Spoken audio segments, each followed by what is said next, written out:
दूसरे नंबर पर है पीपल का वृक्ष, तीसरे नंबर पर है वट वृक्ष, चौथे नंबर पर है शमी वृक्ष और पांचवें नंबर पर है आंवले का वृक्ष। ये 5 वृक्ष ऐसे हैं जिनको काटने का, जिनको निकालने का तरीका भी हम पूर्व में जो कथाएं 2018 की 2019 की जो कथाएं आप लोगों ने कुबेरेश्वर धाम से सुनी होगी कोरोना महामारी में, उसमें हमने इसका तरीका भी बताया है कि आपको बेलपत्री का वृक्ष कैसे निकाल देना चाहिए। अगर आपको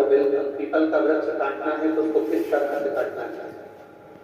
आपको वट का वृक्ष अगर काटना है तो उसको कैसे काटना चाहिए, शमी का वृक्ष, आंवले का वृक्ष यदि आपको काटना है तो उसको कैसे काटना चाहिए, ये सारा तरीका हमने 2018 की 2019 की कथाओं में वर्णन किया। यूट्यूब पे डली होगी कथाएं, आप उसमें सुन सकते।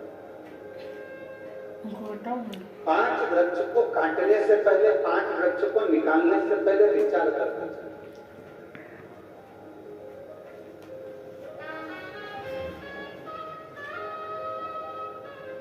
घर का गंदा पानी, घर का बेकार जल अगर पीपल के वृक्ष में जा रहा है, बेलपत्री के वृक्ष में जा रहा है, वट वृक्ष में जा रहा है, आंवले के वृक्ष में जा रहा है, शमी के वृक्ष में जा रहा है, तो वो श्रेष्ठ नहीं है, उसकी श्रेष्ठता नहीं।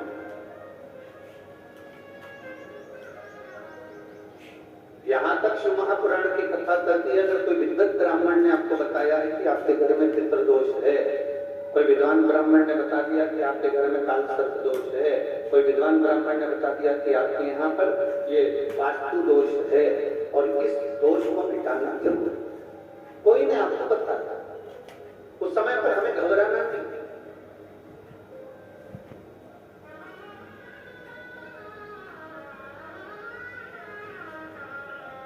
उस समय में घबराने का तरफ नहीं।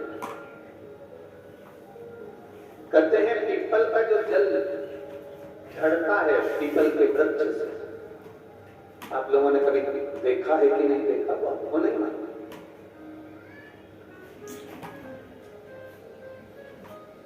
कितना भी अगर कोई वास्तु दोष बता दिया, मित्र दोष बता दिया, काल सर्प दोष बता दिया, कितना भी अगर कोई दोष बता दे, तो पीपल का जो जल वृक्ष में से झड़ता है, कभी कभी आप उसके नीचे हाथ रख कर देखना, थाली रख कर देखना, उसमें पत्थर पर देखना, तो वहां पर भी पानी के निशान आपको मिलेंगे, खून के निशान।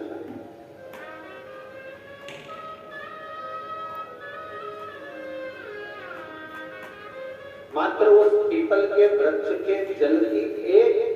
बिंदी, एकमात्र बिंदी,